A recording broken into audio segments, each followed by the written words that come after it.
Então nós queremos trazer para os irmãos que o crescer e multiplicar, dentro do contexto divino para ser próspero, nós entendemos perfeitamente que esta é a vontade de Deus. Deus quer que todos sejam abençoados, Ele quer que todo mundo seja próspero. Agora, numa introdução rápida, a Bíblia diz que Jesus crescia, né? E Pedro disse que é para crescer na graça e no conhecimento. Então, o conhecimento enriquece, a ignorância empobrece. O conhecimento alarga as fronteiras, a ignorância restringe.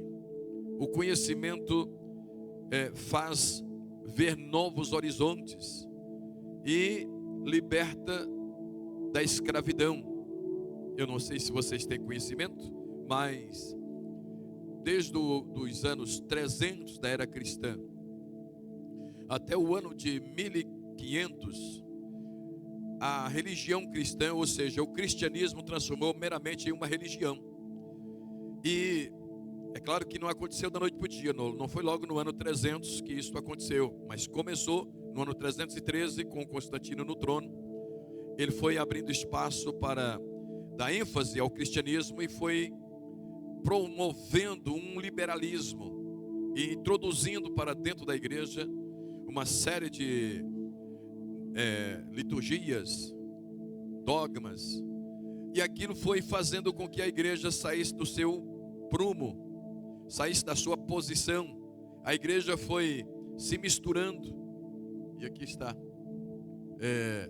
Nós falamos sobre os princípios básicos da salvação, falamos sobre o conceito do certo e errado, e reconhecendo o meu eu, reconhecendo o próximo maligno e Deus. Mas hoje eu saltei esse ponto. A fé não é produto, assim digo esse ponto aqui, o quarto. A fé, estrutura da vida cristã. Acho que eu falei um pouco sobre esse assunto na semana passada. Hoje eu quero falar sobre esses outros três. A fé não é produto mercantil, não é para ser comercializada. A semente para semear não se come, conforme está escrito, e o filho é mais do que servo. Esses três tópicos são os assuntos que nós vamos falar. E aí, voltando para a introdução, é que quando a Igreja Católica foi tomando uma posição, eles restringiu o conhecimento das pessoas e passou a manipular por meio da falta do conhecimento. Então isso perdurou e as pessoas viviam na ignorância por falta de conhecimento. Então havia os fidalgos, havia os da elite que tinham um conhecimento, mas para simplesmente estar no trono, estar no governo, estar na posição de comando, de direção. Mas o povão não tinha conhecimento. E até os monges, quando estudavam, quando entravam na faculdade, era para aprender filosofia e não teologia. Embora era utilizada a palavra, que era para aprender teologia. Mas, no entanto, irmãos, observe que quando o Martinho Lutero, estudando e já sendo monge, um dia ele entendeu, quando leu lá escrito que a fé, ela vem a salvação vem pela fé e não pelas obras. Ele se converteu mediante esse texto e aí abriu um leque. Houve uma revolução não apenas religiosa, mas houve uma revolução industrial. Foi a época do desenvolvimento para todas as áreas. E foi aí que houve realmente esse conhecimento teológico e houve o reavivamento da igreja. E até então o povo vivia escravizado dentro de uma religião sem controle espiritual, mas sim religiosa. Então a falta do conhecimento leva as pessoas a ficar subordinadas. Por isso eu gosto de ensinar, mesmo não sabendo muito, mas o pouco que eu tenho eu gosto de passar. Porque quando eu estou lhe passando o pouquinho que eu tenho, eu estou lhe estimulando. Embora eu não trago novidade para você, talvez tudo que eu falo aqui você já tem conhecimento, mas estou lhe estimulando a você procurar mais e confirmar o que eu estou falando se é verdade. Então crescer no conhecimento leva você a ter noção de quem de fato você é, onde você se estrutura, onde você está, e ver que realmente há uma probabilidade de ser mais e mais abençoado em Cristo Jesus. Por isso eu quero que você acompanhe cuidadosamente sobre cada tema. O primeiro tópico desse assunto que eu vou falar é sobre a fé. Não sou um mercador da fé. Você não pode, nós não podemos se utilizar da fé para simplesmente alcançar objetivos próprios, interesses pessoais. A minha fé é só para me ganhar dinheiro, ganhar fama, ganhar posição, só para me ostentar, para estar numa posição superior à dos outros, para fazer negócio. Não, isso não é fé. Embora existe a crença, que muitas vezes é confundido. A Bíblia diz que o diabo, os demônios, crê que estremece. Então, qual é a diferença do só crer, como os demônios, e a nossa, que não é apenas crer, mas que também temos realmente a fé? É porque a fé leva a obedecer. Isto é realmente fé. Eu comparo a realidade da fé semelhante à vontade. Vontade não é a que se diz, mas sim a que se pratica. Há muitas pessoas que dizem: eu tenho vontade. Eu tenho vontade de fazer uma faculdade, mas nunca vai fazer a matrícula. Eu tenho vontade de ir em determinado lugar, mas nunca tomo uma decisão de ir. Então vontade, eu tenho vontade de ser crente. Eu tenho vontade de obedecer a Deus. Estas palavras são ocas e vazias. Então elas só são verdadeiramente vontade quando ela entra em ação. Aí Tiago vem, compara e disse: fé não é a que se diz, fé é a que se pratica. Então fé é provada por meio dos fatos, por meio das obras, por meio das atitudes. Aí Tiago disse: prova que você tem fé sem obra, que eu consigo provar para você que eu tenho fé, porque eu tenho obras. Mas as obras que provam que tem fé não é fazer paralíticos se levantar e andar, não é ressuscitar um morto. A prova de fé não é quando faz parar de chover ou faz voltar a chuva. Não. Fé, conforme disse o texto que eu acabei de citar, a crença apenas como a dos demônios, crê que até se sente medo.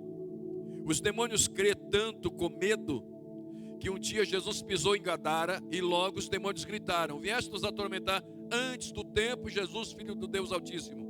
E disse que o endemoniado prostrou diante de Jesus. Acreditava que Jesus era Senhor, mas não obedecia. Então tem muita gente que vem para a igreja que crê, mas ele não obedece, então ele não tem a fé. Ele só crê como os demônios creem, que é uma crença que não é provada. Agora, quando você obedece a palavra, aí você prova que tem fé. Quando, mesmo que é dura para você obedecer, mesmo que é difícil, mas você obedece porque é a fé que você tem que te impulsiona você a obedecer. Então esta obediência é o que disse Tiago, são obras que comprova que você tem fé. Então veja só, eu quero provar que eu tenho fé, então eu quero que realmente esta fé, ela tem que ser útil para glorificar a Deus e me edificar. Então a fé, ela tem suas fases.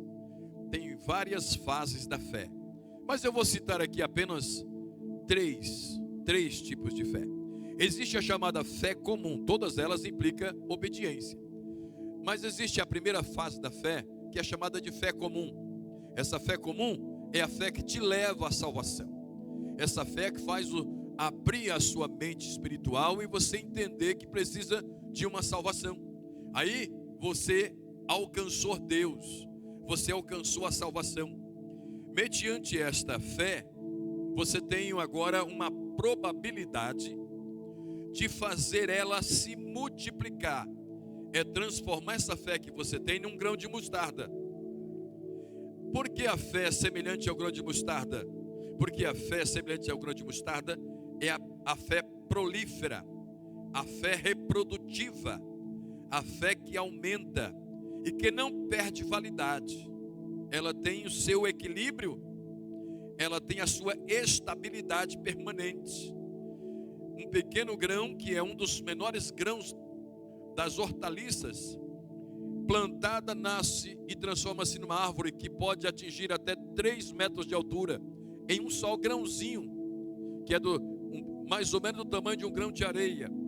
Ela transforma-se numa árvore com 3 metros de altura.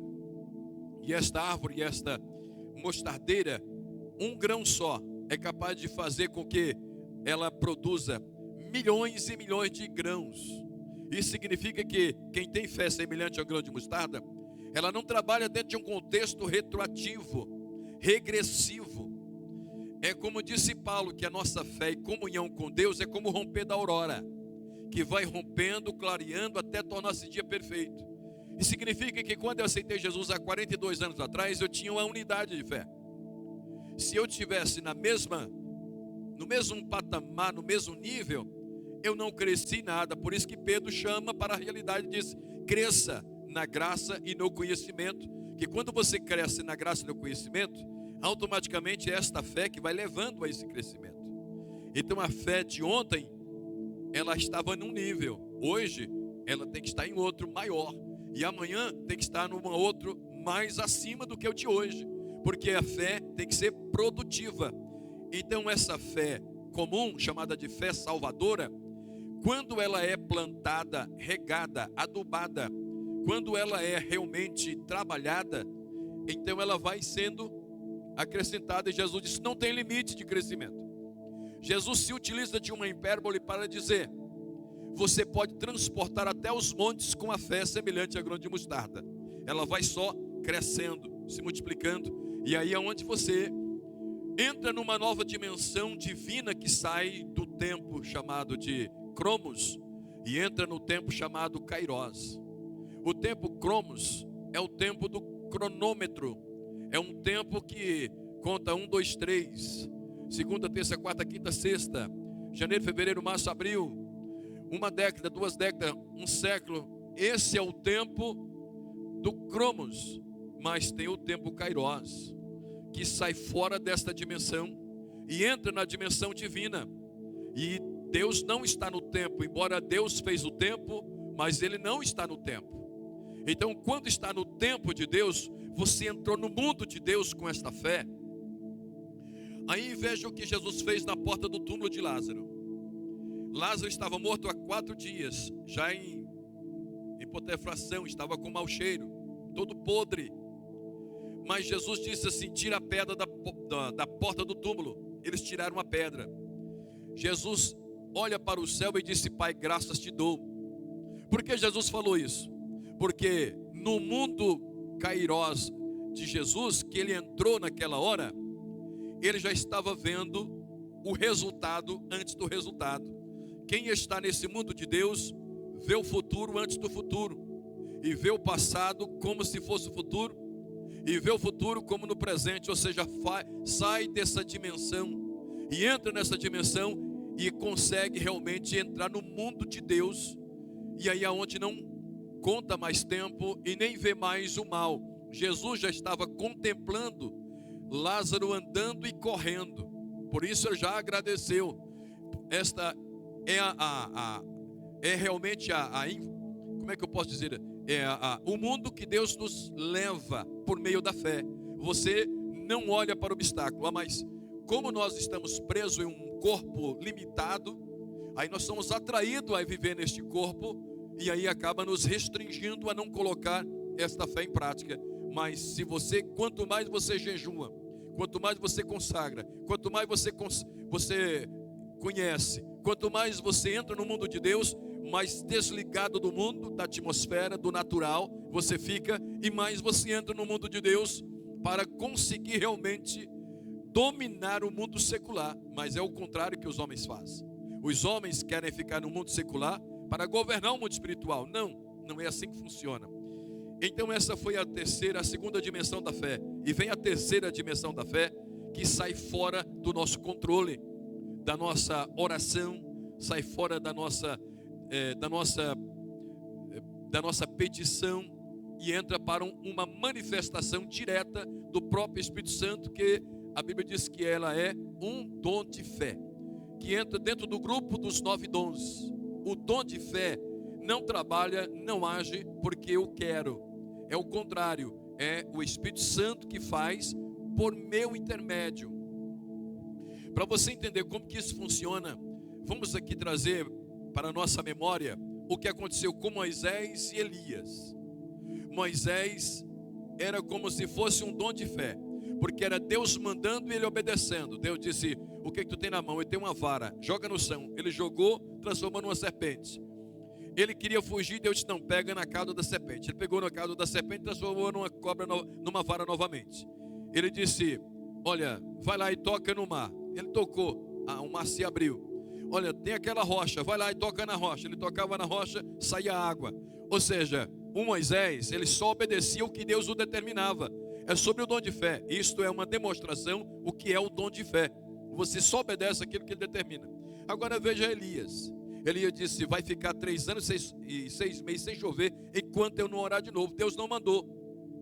Foi realmente o dom semelhante, a fé semelhante ao grão de mostarda, que ele produziu e fez, e Deus foi lá e aprovou. Ele disse assim: vai lá e fala com Acabe para subir depressa, porque senão ele vai molhar. Porque eu já estou ouvindo o som de uma grande chuva. Ele estava com a cabeça entre os joelhos orando, mas ele já estava determinando. O Eliseu era a mesma coisa. O Eliseu disse assim: o que tu tem na tua casa, mulher? Ela disse: eu tenho um pouquinho de azeite na botija. Ele disse: então vai lá, toma vaso emprestado e coloca vasos, esse azeite que você tem, vai colocando nos outros vasos. E ela foi e obedeceu conforme diz o profeta. Deus não mandou o profeta falar, ele falou e Deus confirmou.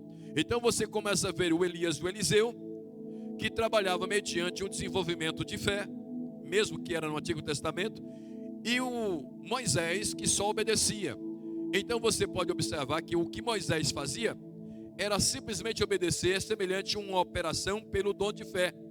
O Espírito Santo vai falando, e você só vai obedecendo, e o milagre vai acontecendo. Então existem essas 3 dimensões de fé: fé salvadora, fé semelhante ao grão de mostarda, e a fé como um dom espiritual. Então quero que você saiba que, seja ela qual for, é de utilidade extrema para as nossas vidas. Agora, infelizmente, há muitas pessoas que acabam se utilizando desta fé para ter aproveito próprio, para levar vantagem, para ganhar posição. Irmãos, uma coisa é quando você escala pisando na cabeça dos outros, levando vantagem, desrespeitando, com arrogância.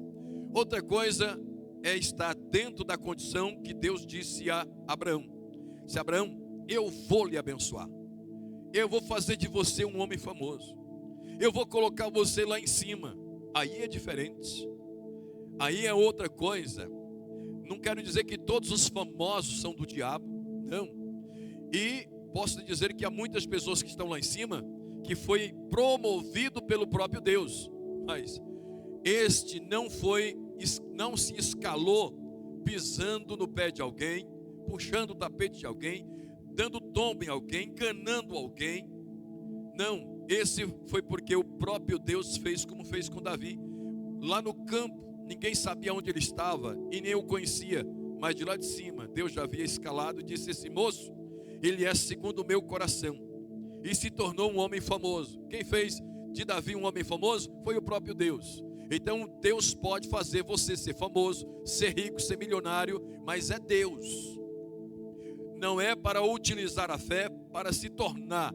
Aí é maligno, aí é satânico, é diabólico. Mas quando Deus lhe promove e você dentro da obediência, e outra coisa, Deus jamais vai colocar alguém lá em cima com a sua vontade para esse indivíduo afastar dele. Deus jamais vai promover alguém para se tornar inimigo dele. Não, de jeito nenhum. Agora vamos para um personagem que é o retrato destes aproveitadores, que não é o meu nem o seu caso, que se chama Balaão. Entre muitos, a história de Balaão é longa, mas eu vou ler aqui apenas o que está registrado no livro de 2 Pedro, capítulo número 2 e versículo 15, e Judas no capítulo, que só tem um capítulo, no versículo de número 11. Em 2 Pedro, capítulo 2, versículo 15, diz assim: o caminho de Balaão, os quais, deixando o caminho direito, erraram segundo o caminho de Balaão, filho de Beor, que amou o prêmio da injustiça.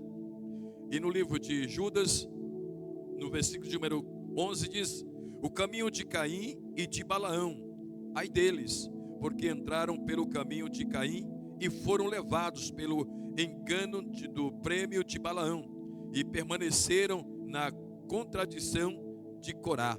Então aqui fala também de Caim e de Coré, mas eu não quero falar deles, eu quero destacar aqui só o Balaão, porque o Balaão foi esse indivíduo. Agora pare e pense, quem foi ele? Balaão, irmãos, morava onde hoje é a região do Irã, lá no Golfo Pérsico. E Israel havia saído de lá da terra do Egito para entrar na terra prometida. Escute bem. E de repente, nessa trajetória do povo de Israel, eles se depararam com um povo chamado de Moabita. E os moradores, os Moabitas, tinham como rei o Balaque. Mas a fama de Israel já havia percorrido e havia chegado até o rei Balaque.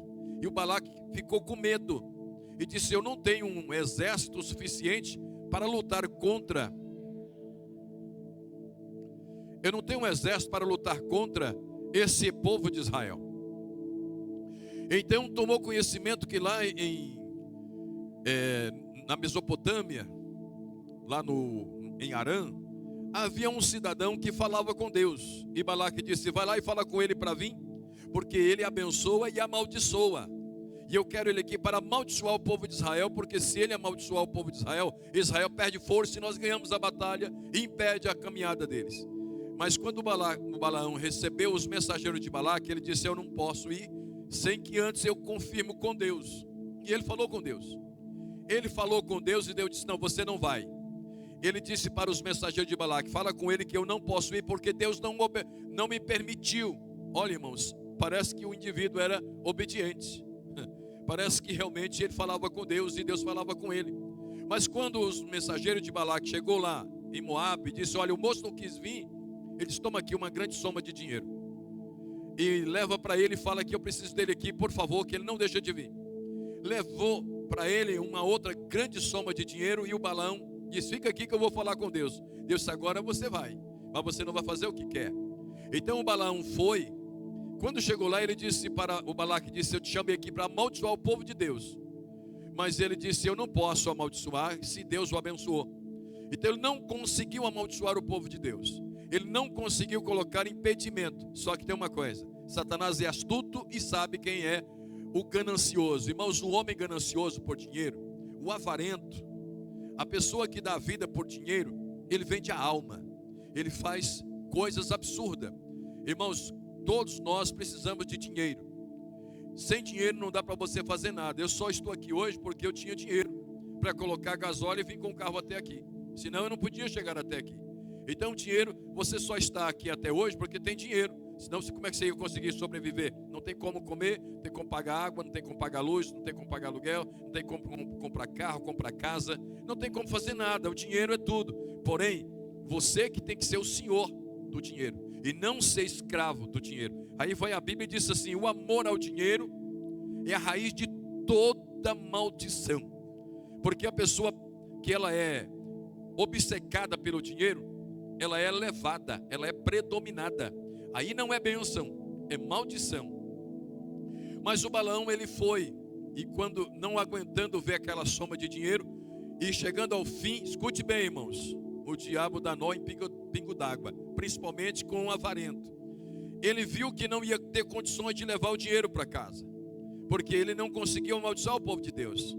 Lá no livro de Números não fala a história, mas depois no livro do Apocalipse você vai encontrar a Bíblia falando o seguinte: que o Balaão deu um conselho maligno para Balaque e disse: faça aqui uma festa, convida os israelitas para estar aqui, porque quando eles olhar para essas mulheres bonitas moabitas aqui, eles não vão suportar e vão casar com elas.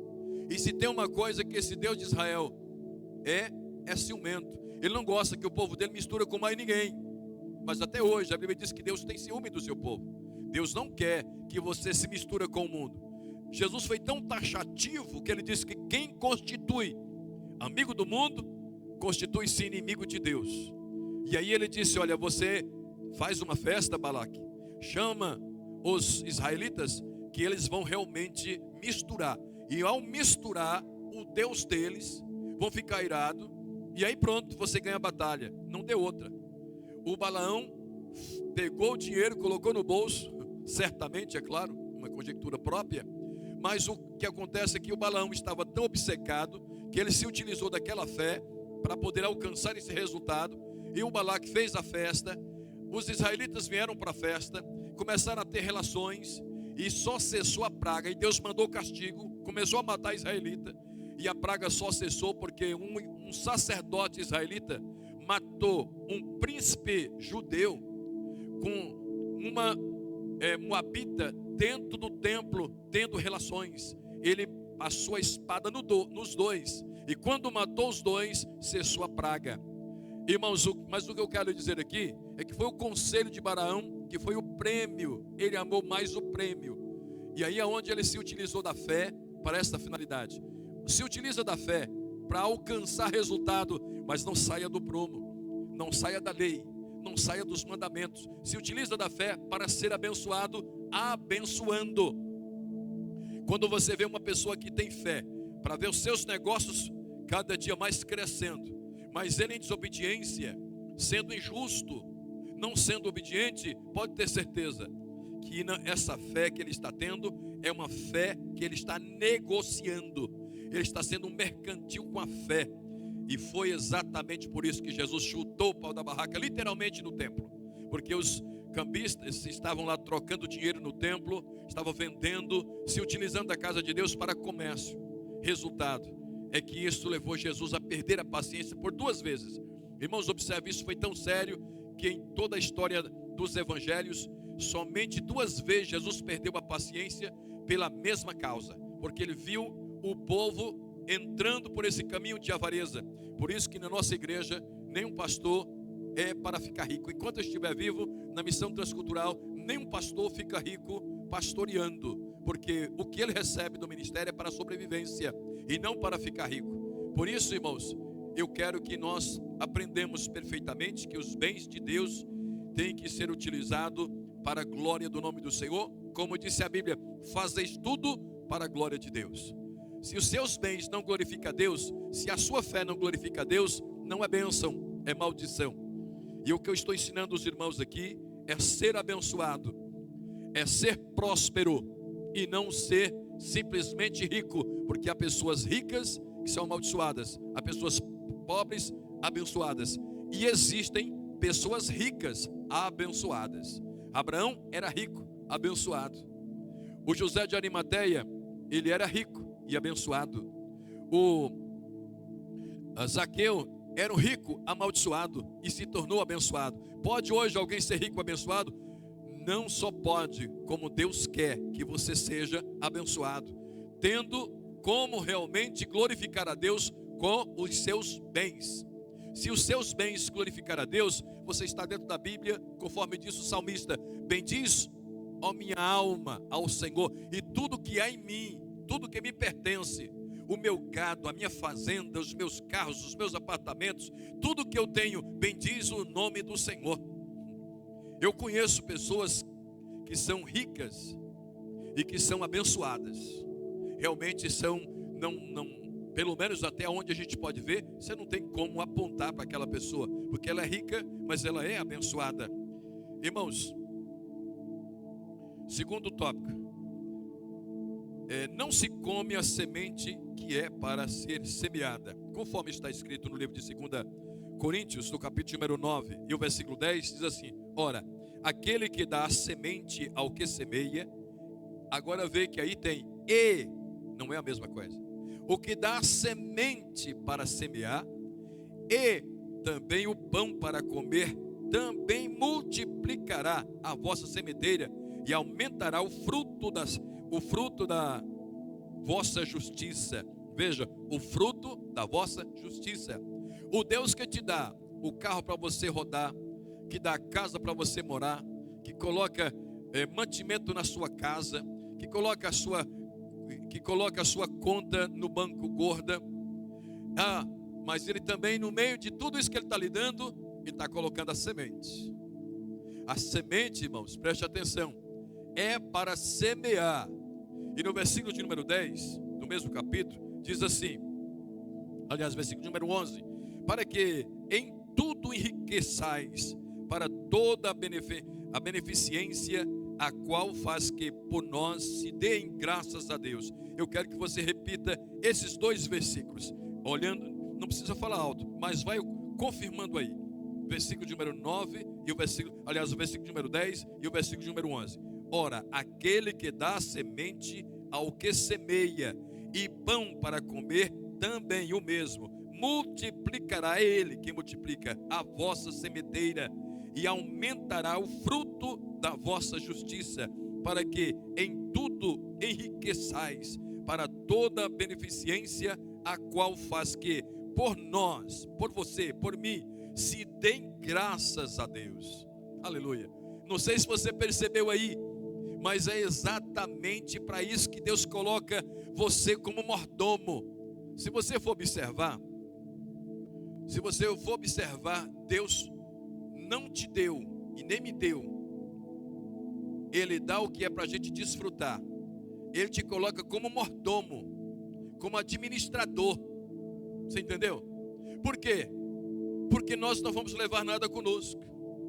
Tudo que nós temos vão ficar aqui.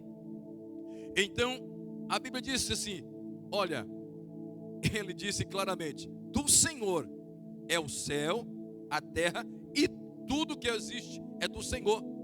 Logo o ouro e a prata que você tem, as pedras preciosas, o dinheiro, a fama, o sucesso, tudo que você tem, não é seu. Você está aqui como um mordomo, um administrador, porque do Senhor são todas as coisas. Então, sendo assim, Ele disse, olha, eu estou colocando nas tuas mãos dois tipos de elementos.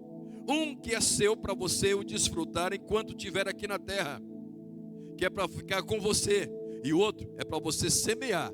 Então, meu amado, preste atenção aqui que isso é muito forte. Quem come a semente, quem tenta desfrutar do que não é dele, ele está usurpando. Escute bem, eu não sei se você sabe, mas você sabe que o DNA do ser humano é aquela espiral, não é isso? Ali é chamado de DNA. Você sabia que os cientistas conseguiram encontrar esse genes de todos os animais e das plantas e de todos os seres humanos, um código, e que esse código que existe em todas as plantas, as árvores, os animais e os seres humanos, o código é o mesmo.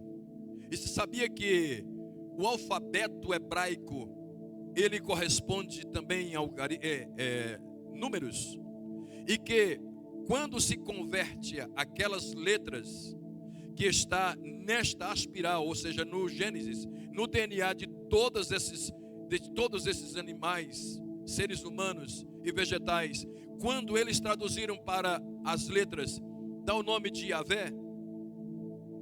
Isso significa o quê? Que o nome de Deus é como se fosse um carimbo em todos os genes que estão na terra, nas árvores, nos animais e nos seres humanos. Isso não foi descoberto pelos crentes, isso foi descoberto pelos cientistas, que nada tem a ver com o evangelho. E eu quero dizer com isso? É que tudo o que tem na sua mão, Deus quer ter participação. Tudo que você recebe, Ele também tem direito. Escute bem, nós temos alguns empresários aqui. Vamos supor que os bens, aquela empresa tem um valor de 100 mil euros, por exemplo. 100 mil euros. Aí vai uma outra pessoa e entra com 10 mil euros e passa a ser sócio daquela empresa. Então, automaticamente, ele tem o direito. Ele tem menos ações naquela empresa, mas ele é participante. Ele também é proprietário da empresa. Sabe o que significa? Quando a Bíblia diz assim, do Senhor é o céu e a terra e tudo que neles existem, Ele está dizendo, quando eu estou te colocando o salário na sua mão, quando eu estou colocando a sua família na sua mão, Quando eu estou colocando tudo na sua mão, eu também tenho participação. Tem minhas ações aí. E você não pode tocar. No que é meu, é meu. Se você tocar, você está roubando de mim. Por que que Deus disse para Israel, lá no livro de Malaquias 3:10, vocês estão me roubando? Porque o que era do Senhor não era entregue, então eu estava roubando. Por isso que quando Caim foi oferecer o seu sacrifício, que foi os seus frutos, Deus rejeitou, Deus não aceitou. Por que que Deus não aceitou? Porque foi a cabo de dias.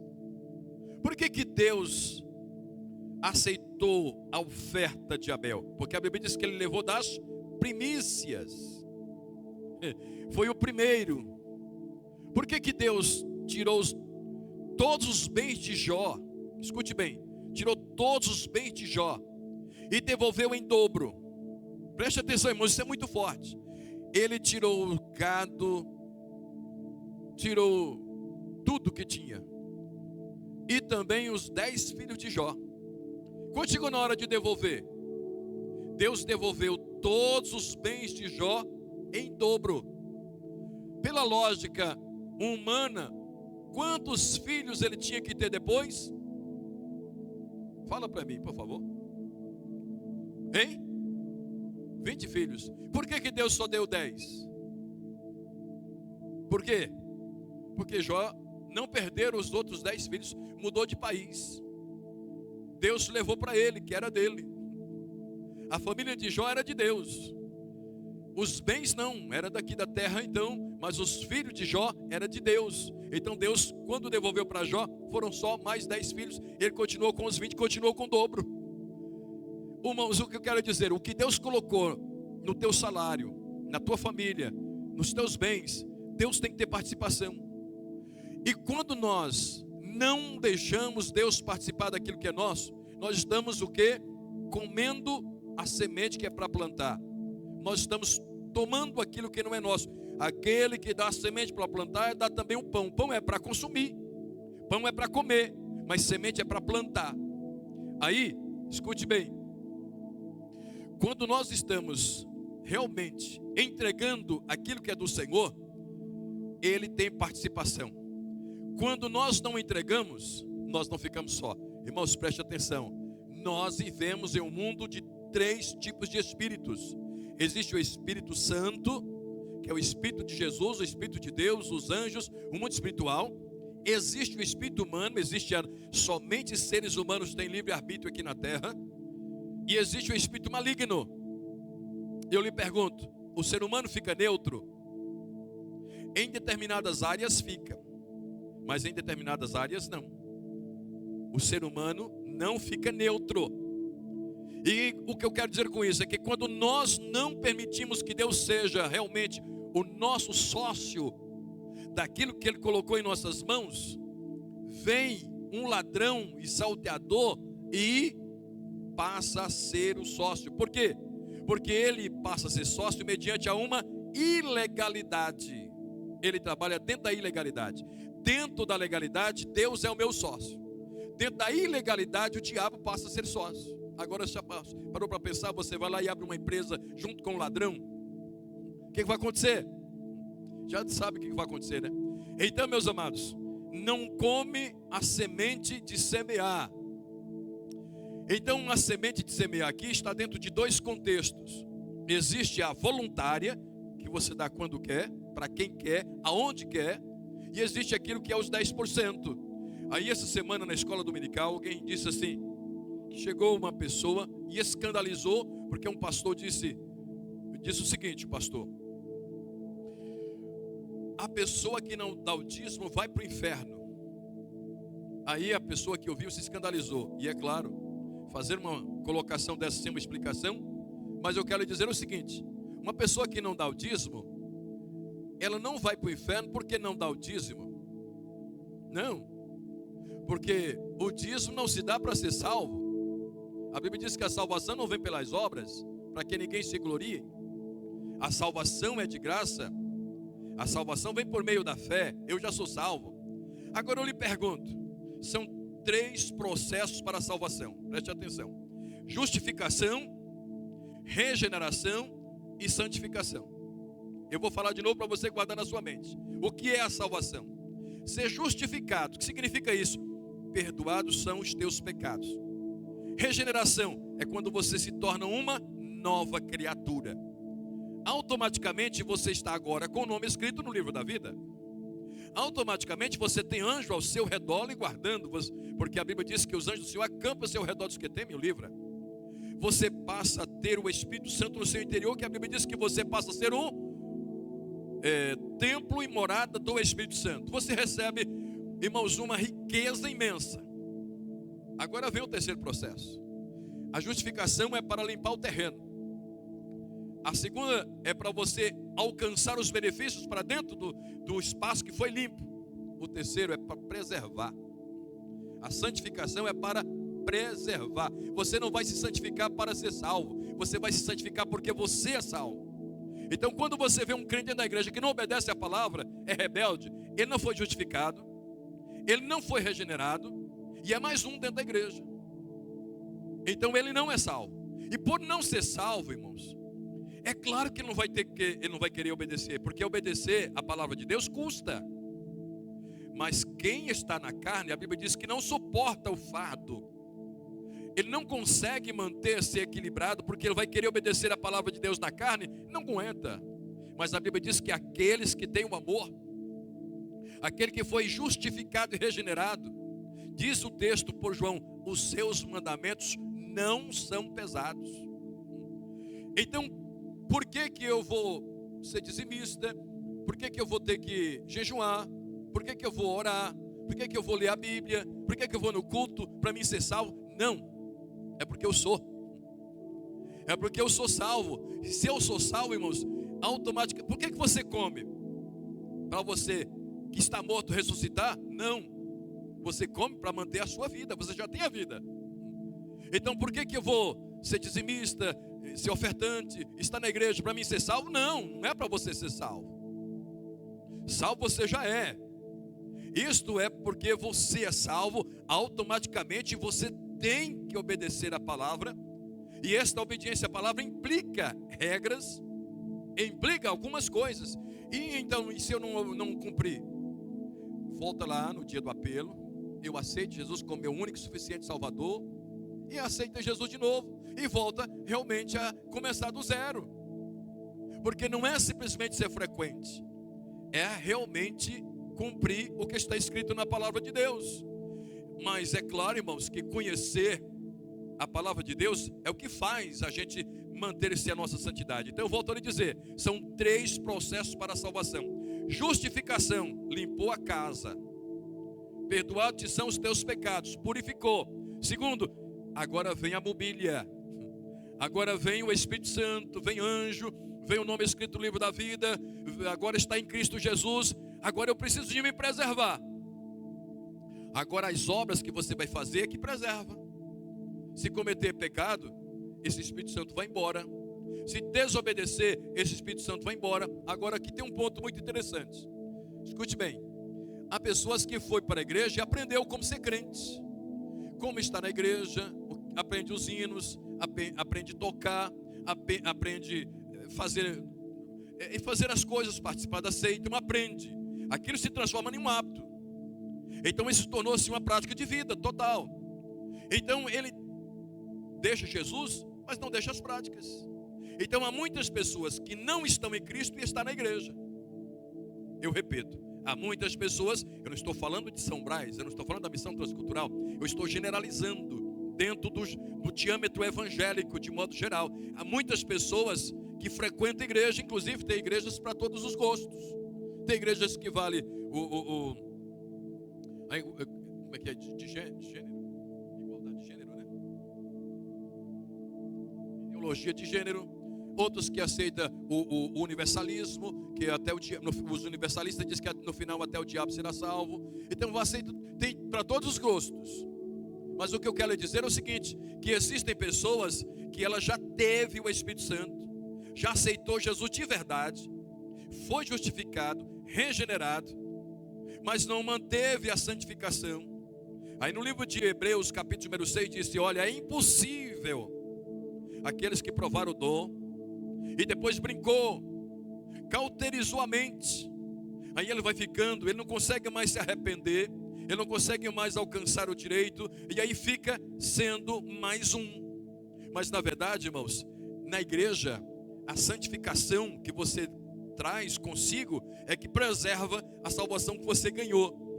Agora escute bem, você ganhou, você foi premiado, você ganhou 10 mil euros.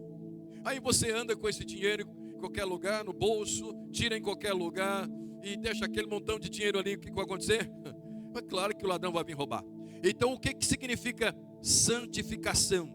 São construções de muralhas. São muralhas que são erguidas à sua volta para duas finalidades: para você não perder o tesouro que você tem e não ter invasão de adversários. Então você corta, você elimina. Inclusive a palavra santo significa morte, que é o mesmo significado de santo, separação e desligamento. Então não come a semente que não é sua, come o pão que Deus lhe deu. E pode ter certeza, o que Deus deixa em nossas mãos é muito mais do que o que fica. Aí agora escute bem, baseado em Jó, preste atenção e eu faço uma pergunta. Você ganhou 100 euros, 100 euros, você é um Jó da vida, e você é fiel, você é honesto. Quanto ficou para você, meu querido? Responde qualquer um dos irmãos. Só não aqui o pastor Paulo Henrique, eu já fiz essa pergunta, já foi respondido. Quanto você ficou? Você ganhou 100 euros e você é fiel. Quanto ficou para você? Hein? Todo mundo concorda que ficou com 90? Todo mundo concorda? Quem acha mais que fica com 90? Não, irmãos. Você fica com 10. Porque com 90 você pagou água, pagou luz, pagou aluguel, comprou carro, fez tudo aquilo, foi embora. E 10 está como os filhos de Jó, guardado com Deus em Cristo. Entendeu? Então você ficou com os 10, os 90 você gastou. Os 10 está depositado. Aquele que administra os 10 não é você nem eu. Que administra os 10 é o Senhor. E outra coisa, eu estou dizendo que o dinheiro é algo físico, mas eu quero que você saiba que a realidade desse mundo não é o físico. Aqui é uma sombra. Lembra do mito da caverna? Essa realidade existe. Então tudo que a gente está vendo aqui, irmãos, é uma sombra, porque a realidade de tudo isso está para o outro lado.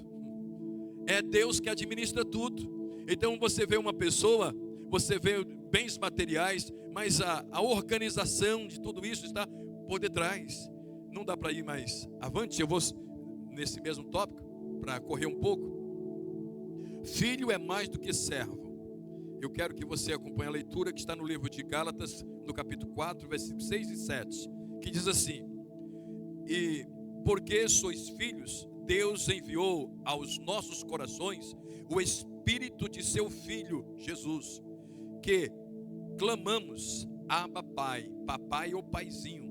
E o versículo de número 7 diz: assim que já não és mais servo, mas filho. E se és filho, és também herdeiro de Deus por Jesus, ou co-herdeiro com Cristo. Você já parou para pensar? Eu não vou entrar nos detalhes aqui, porque o assunto é muito longo, mas quero que você só apenas observe isso. Existem alguns relacionamentos entre nós e Deus. No relacionamento de amizade, Ele é amigo e nós somos amigos dele. Ele disse: eu não vos chamo de servo, mas de amigo, porque o servo não sabe o que vai fazer o seu senhor, então ele chama de amigo. Ele disse que Abraão era amigo dele. Ele disse que Moisés, ele tinha tanta intimidade que disse: eu falo com Moisés como dois amigos, boca a boca. Irmãos, é estar no mesmo nível, ser amigo. E no relacionamento de soldado e general, ele é o nosso general que nos dá as armas para vencer o adversário, para desfazer com as fortalezas: capacete de salvação, escudo de fé, couraça de justiça, cinto de verdade, sapato preparado na preparação do evangelho da paz e espada do Espírito. Então ele é o general e nós somos os soldados para guerrear em prol do reino de Jesus. Na condição de ovelha, ele é o supremo pastor, o sumo pastor que deu a vida pelas ovelhas. É um terceiro relacionamento. E eu vou falar do quarto e do quinto, que é servo e senhor, filho e pai. Estes são os mais utilizados pelo próprio Deus para conosco. Você é ovelha e Ele é o seu pastor. Você é amigo e Ele também é seu amigo. Você é soldado e Ele é o seu general. Mas existe também o servo e o senhor, o filho e o pai. Quero dizer que se você for ovelha, soldado, amigo, servo, sem ser filho que tem, não vai entrar lá. Não vai entrar no céu. Irmãos, só servo não entra, só ovelha não entra. Todos esses relacionamentos vêm posterior. Inclusive o de servo. Como ovelha você só dá lã. Como soldado você só guerreia contra o invasor. Como amigo você tem a liberdade de falar com ele e ele com você e te livrar do adversário.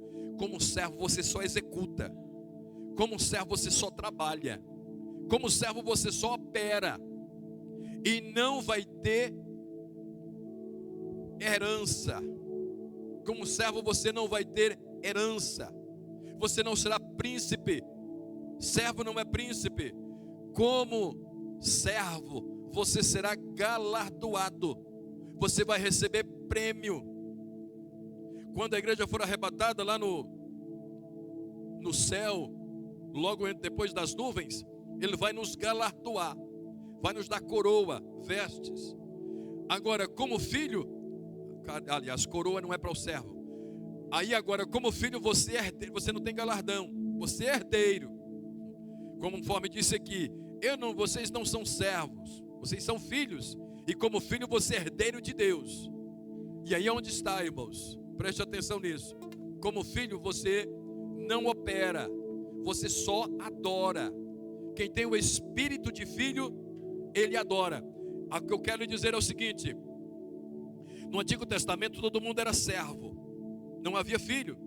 Aí veio Jesus e disse: Ele veio para os seus, e os seus não lhe receberam, mas a todos quanto receberam, deu-lhe o poder de serem feitos filhos de Deus. Aleluia. Aí o mesmo escritor João disse lá numa das suas epístolas: agora somos filhos de Deus. Irmãos, e vem Paulo na carta aos Romanos, diz que o Espírito de Deus testifica em nosso espírito que somos filhos de Deus. E só com esse título, só com esta posição, é que você ganha o céu, você ganha a salvação. Então, se você só tem bens materiais e não é filho, pode ter? Pode. Tem muita gente aí que é um grande servo, que vai chegar diante do Senhor e dizer: olha, Senhor, eu fiz uma grande obra. Olha, Senhor, eu ganhei almas, eu evangelizei, eu expulsei demônio, eu fiz.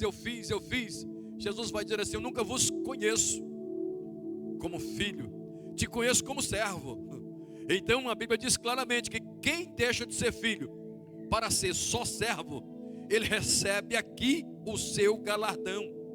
Então tem muita gente aí, irmãos, que não está nem um pouco preocupado com a posição de filho, porque como servo ele já está bem abastecido. Ele já tem nome, ele tem dinheiro, ele tem fama, ele tem sucesso, ele tem riqueza, ele tem tudo. Ele tem posição social, política, ele tem posição religiosa, ele tem tudo. Então ele não está nem um pouco preocupado com a posição de filho, porque a posição de filho verdadeiramente será desfrutada lá. Você só faz uma única coisa aqui como filho. Sabe o que é? A mulher samaritana queria saber onde era o lugar que os filhos poderiam adorar. Aí Jesus disse: vem a hora, e agora é, em que os verdadeiros, antes se adorava como servo, agora não, só adora como filho. Ele disse: os verdadeiros adoradores adorarão ao Pai em espírito e em verdade. E ele disse: o Pai está procurando. Ou seja, Deus vem no meio dos servos, procurando esse servo. Esse aqui é servo, esse aqui é ovelha, esse aqui é amigo, esse aqui é soldado. Mas cadê o filho? Cadê o filho? Só o filho. E o Pai procura os verdadeiros adoradores. Louvar é reconhecer os feitos de Deus que qualquer um faz. Qualquer um faz. As aves, a Bíblia diz que uma noite faz menção a outra noite. Os céus anunciam as obras das suas mãos. Todos que têm fôlego louvam ao Senhor, porque isso é reconhecer os feitos de Deus. Agora, reconhecer o Pai como Pai, só o próprio Filho. Então, para você, irmãos, o que eu quero dizer aqui: você como filho, você tem realmente a obrigação de andar em santidade. E vivendo em santidade, irmãos, não tem outra alternativa senão obedecer. O filho chega para o servo e fala: ou você anda nessa linha, ou então eu estou perdido. E aí estabelece regras. Olha, você só pode realmente, você não pode sair dessas linhas. Você tem que manter aqui dentro, porque senão eu não tenho salvação. Acontece que um indivíduo, ele vai esquecendo de ouvir a voz da consciência. Ele mente, ele engana, ele é rebelde, desobediente, ele faz uma série de coisas, mas não está nem aí. Por quê? Porque como servo ele está conseguindo alcançar alguma posição. E aí ele fica na igreja só como servo, deixou de ser filho. No dia do arrebatamento, esse indivíduo fica para trás, não vai subir. Então o que eu quero dizer é que ser abençoado como servo, mas nunca deixa de ser filho. E como filho, você tem a obrigação de obedecer a palavra. Eu tenho obrigação, temos que obedecer. Sem obediência à palavra de Deus, não tem como chegar do outro lado. Eu não sei se você entendeu a mensagem. Vocês conseguiram entender, amém? Nós vamos neste momento, irmãos, ficar em pé e vamos orar